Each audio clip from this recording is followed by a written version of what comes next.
Good morning, boys and girls. This week in our reading and language arts, we're going to be studying homographs. We're going to be learning about homographs, and those are words that are spelled the same, but they have different meanings.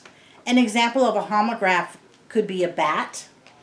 We know that a bat is a flying animal, and it's also that tool that you use to hit a ball when you're playing baseball. Another example of a homograph is the word fall. Fall means to go or move down, and it's also the season after summer. I'm going to have a little fun. We're going to read a little book. It's called The King Who Reigned.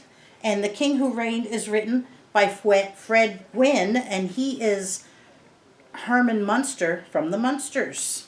He wrote this cute little book, The King Who Reigned. Daddy says there was a king who reigned for 40 years. And we know that water doesn't fall from a person like rain. What they're talking about here, the king who reigned, he was in charge. He was the king for 40 years. He was the king who reigned. Daddy says there are forks in the road. And the little girl, she's thinking about the forks that you use to eat with. That's a tool that you use when you eat. And what Daddy's talking about is the turns, the forks. The road's going straight, and then you can go one way, you can go left, or you can go right. That's a fork in the road.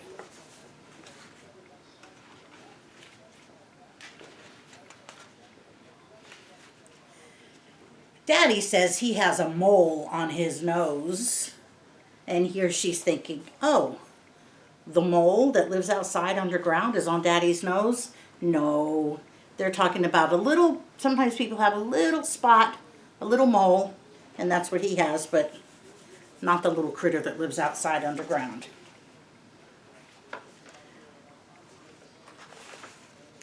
Mommy sometimes says she has a frog in her throat. And here you can see the little girl, she's thinking, oh, Mom's got a frog in her throat. Eee, no, that's not what Mom's thinking. Mom's telling her that she's got a frog in her throat, and that means she's having a little throat issue. Maybe she's got a sore throat or something like that. She's got a little frog in her throat. Other times she says she's a little hoarse and needs the throat spray. And again, that's a throat problem. It's not meaning that Mom's feeling like a horse today. That's not what she means. Mom means that it's her throat is bothering her, so she needs throat spray. And when you sound hoarse, when you have a sore throat, your voice changes. That's what Mom's talking about. And when I give it to her, when she gives Mom her throat spray, she says, I'm a little deer. And the little girl's thinking, I'm a little deer? No, I'm a little girl. But little deer means you're a little sweetheart. Thank you for giving me the throat spray. My big sister's getting married, and she says I can hold up her train. So here the little girl's thinking, I'm going to hold up the choo-choo train? No, she's going to hold up the train, which is the back of her sister's dress, the part that trails along behind her. Daddy says next time he paints the house, he's going to give it 2 coats. And the little girl, she's thinking, oh, Daddy's going to give it 2 coats? His coats are going to cover the top of the house. No, that means he's going to paint. And when he paints, he's going to do 2 layers. Each layer is a coat of paint. Daddy says all we get in the mail are bills. And there you can see the ducks with the bills. The bill is the duck's beak. But I don't think that's what Daddy meant. Do you? No. Daddy meant we get bills like the water bill and the electric bill. I think those are the kind of bills he was talking about.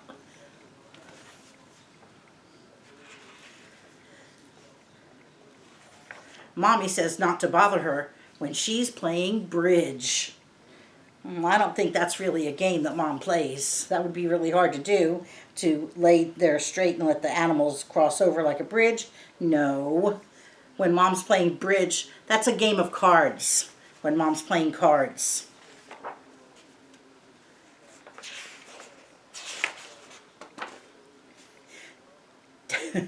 Daddy says our family has a coat of arms. And this poor little girl, she's thinking, oh my, he has a coat made of people's arms. No, a coat of arms is like a special emblem, a seal. It's kind of a very, like a state seal, but it's a picture that represents our family, kind of very official looking, fancy, like we see the state seal on the flag. Okay, and here, the coat of arms. No. Mommy says little children always have bare feet. And here we see, she's thinking, oh, feet that look like a bear? No. No, the little girl's a little confused. Bare feet means that you don't have any shoes or socks on. No shoes or socks.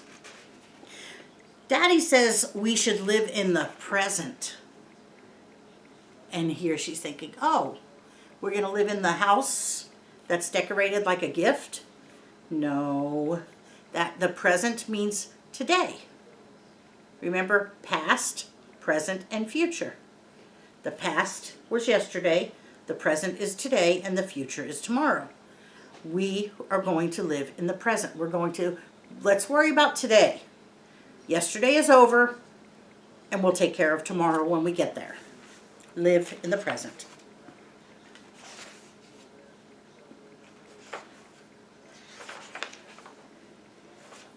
I've heard Daddy talk about the footprints in the snow.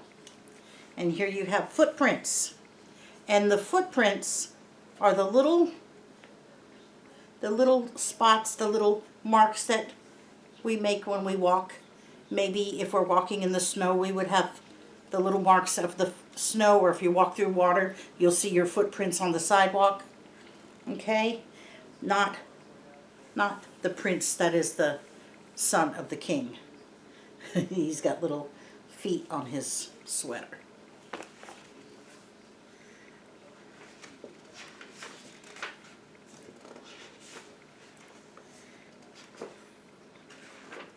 Daddy says some boars are coming to dinner. I think what Daddy means is some people are coming to dinner that might be a little boring.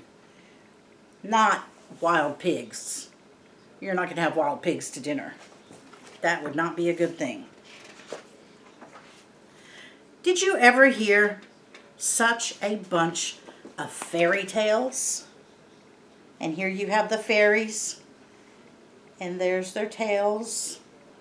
But you can't hear fairy tales.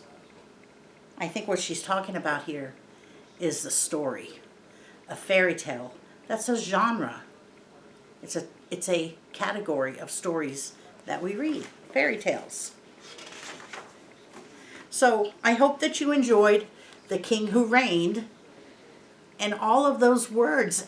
Think about how funny they made them sound when they're a little bit confused. And I want you to think about, as we read this week, try to pull out some words and say, oh, there you go.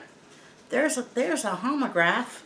And of course you're going to see that in your book. We're going to be working on that in our workbooks. So try to pull those out in your reading, in your writing. Even when you're talking to other people, think about it. Maybe you can even make a list or your own book. That would be pretty nice. Thank you.